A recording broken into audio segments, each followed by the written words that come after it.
Welcome to DoDEA's online re-registration walkthrough.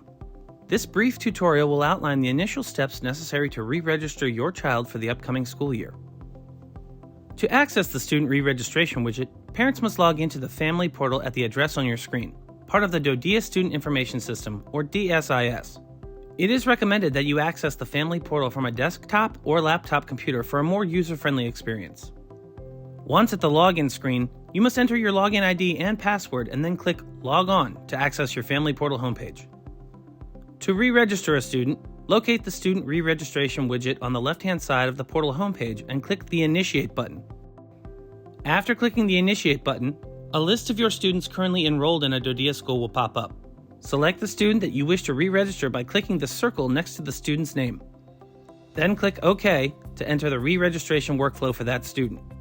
If you don't see all of your students on the re-registration list after clicking Initiate, you will need to verify the missing students using the Student Verification widget. This widget will appear just below the announcements banner on your Family Portal homepage.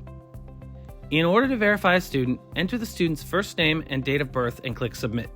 After verifying, the student will be added to your Family Portal account and you will be able to re-register the student by using the Student Re-registration widget. The re-registration workflow consists of a series of tabs. Each tab has one or more required fields that must be completed. If a required field on a tab has not been completed, the tab will appear pink, indicating further action is required before you can submit your re-registration request. On the Start tab, you must select your student's re-registration plans for next school year.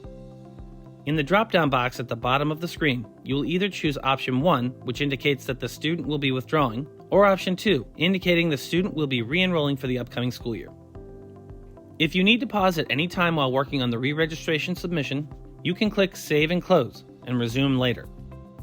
To resume working on a saved workflow, find the Student Re-registration widget on Your Pages tab in the Family Portal and click the green checkbox in the Actions column associated with the workflow you would like to resume.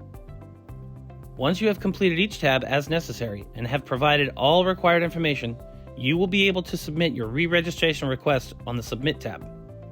On this tab, you will sign and date the re-registration request and can provide any additional notes or comments. Click Submit at the bottom of the screen in order to submit the re-registration request to the school. For questions or concerns about the re-registration process, please contact your school.